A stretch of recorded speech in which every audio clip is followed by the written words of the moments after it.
시청자 여러분, 오늘도 바른 식사 하셨습니까? 세상을 바꾸는 바른 밥상, 박나회입니다. 요즘 한여름 더위 속에 차가운 음식을 찾으면서 배탈 나기가 쉬운데요. 낮 동안 높은 기온 속에 식중독 등 여러 질병이 발생하기도 쉽습니다. 여러모로 음식 때문에 건강에 비상 걸리기 쉬운 계절, 바로 여름이 아닐까 하는데요. 한 매체에서는 배탈 많은 여름철, 속을 편안하게 해주는 식재료로 완두콩을 소개했습니다. 완두콩은 위기능을 증진시키는 효과가 있어 속이 더부룩하거나 울렁거릴 때 먹으면 효과 만점이라고 하는데요. 오늘은 완두콩 요리로 건강한 밥상 챙기고 여름철 건강도 지키는 건 어떨까요? 그럼 세상을 바꾸는 바른 밥상 시작하겠습니다. 수입산 농수산물의 안전성 문제가 끊임없이 제기되고 있는데요. 소비자는 농수산물 원산지 정보에 민감하게 반응을 하면서 돈을 더 내더라도 국내산 농수산물을 구입하겠다는 입장입니다. 정부는 원산지 표시 제도에 이어 원산지 인증 제도를 도입해 안전한 농수산물을 공급하겠다고 밝혔는데요. 안전한 먹거리, 바른 밥상을 지켜주는 농수산물 원산지 표시 제도 취재했습니다. 국립농산물품질관리원은 최근 농산물 원산지를 거짓 표시한 음식점 193곳을 적발해 형사 입건하고 미표시 업체는 과태료를 부과하기로 했습니다. 그동안의 적발 실적, 수입량, 가격 변동 등을 종합 분석하여 강력한 단속을 추진해 나가도록 하겠습니다. 농림축산식품부의 2014년 연구 용역에 따르면 소비자들의 91.4%가 원산지 표시제를 알고 있었는데요. 하지만 신뢰도는 60% 정도였습니다. 대한상공회의소가 전국 주부를 대상으로 식품 안전에 대한 인식을 조사한 결과 전체 소비자의 64.8%가 가격이 비싸더라도 국산식품을 구입하겠다고 답변했습니다.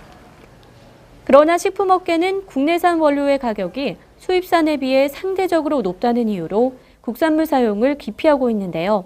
정부에서는 국산을 사용하든 수입산을 사용하든 원산지를 정확히 표시하여 소비자들이 정확히 정보 제공을 받을 수 있도록 철저히 원산지 관리를 강화하고 있는 상황입니다. 실질적으로 대부분의 음식점에서 국내산을 구매하는 비율은 70% 미만입니다. 한식업의 경우 쌀 74.7%, 쇠고기 12%, 고춧가루 47.4%고 가공식품의 국산 원료 사용은 31.2%에 불과한 것으로 나타났습니다. 국회는 소비자의 불안 해소와 우리 농수산물 소비 촉진을 위해 원산지 표시 제도에 이어 원산지 인증제를 지난달 29일 본회의를 열어 의결했습니다. 이런 표시제의 한계를 좀 극복하고 또 소비자에게 또 양질의 정보를 제공하고 또 우리 국내 농산물의 소비 촉진을 위해서 필요한 제도이고 또 그런 면에 상당한 기여를 할 것으로 기대하고 있습니다. 음식업계에서도 인증제가 도입되면 참여하겠다는 음식업주가 68.5%로 소비자에게 신뢰를 주는 고품질의 국내산으로 수익을 남길 수 있다고 보고 있습니다. 소비자의 우리 농수산물에 대한 가격 추가 지불 의사가 생산자와의 사이에서 적정 가격을 형성하면 우리 농수산물의 차별화 전략이 현실화될 것으로 보입니다. 여러분은 일주일에 몇 번이나 가족과 함께 식사를 하시나요? 그리고 가족 밥상 자리에서는 주로 어떤 이야기를 나누시나요?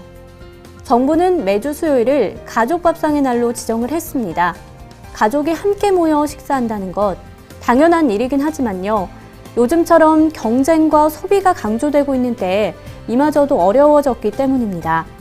가족 밥상의 날, 그 의미와 방법에 대해 다시 한번 생각해보는 시간 가져봤습니다. 아빠와 아이들이 김치를 길게 찢어 먹으며 장난기 어린 표정을 짓는 사진. 잘 차려진 밥상에 가족 모두 둘러앉아 환하게 웃고 있는 사진. 지난 2014년 가족 밥상의 날 인증샷 공모전 수상작들입니다.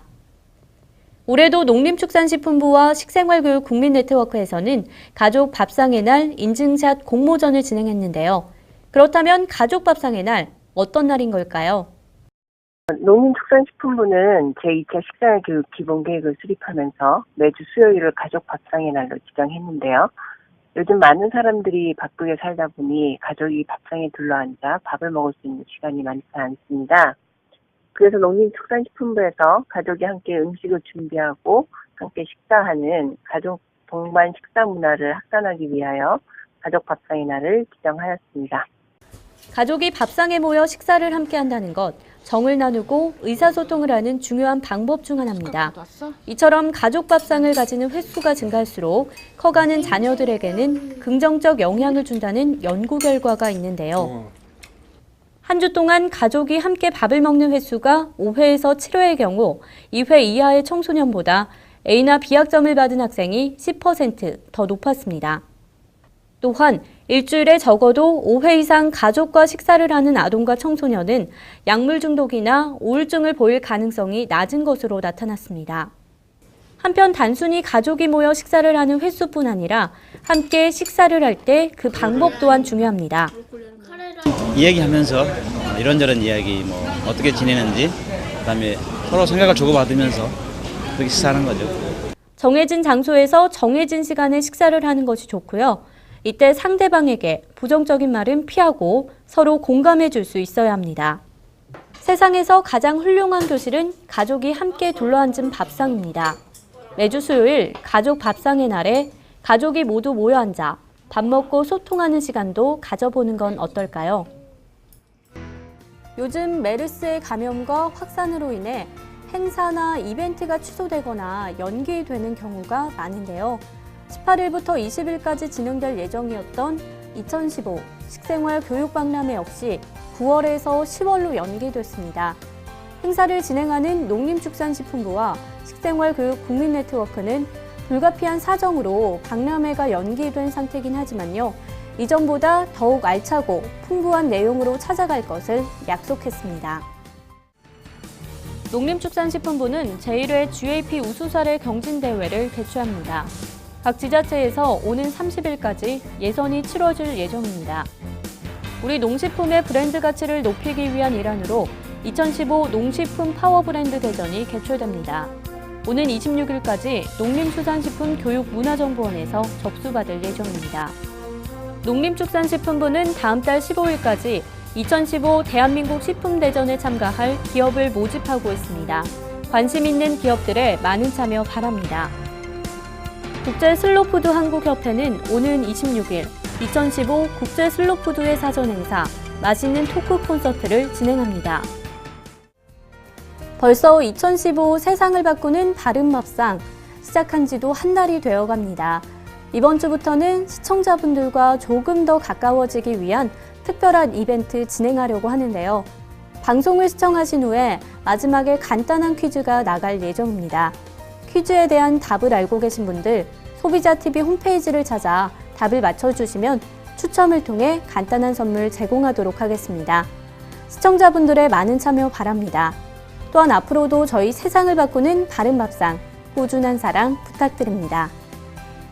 저는 다음 방송으로 다시 찾아뵙겠습니다. 시청해주신 여러분 고맙습니다.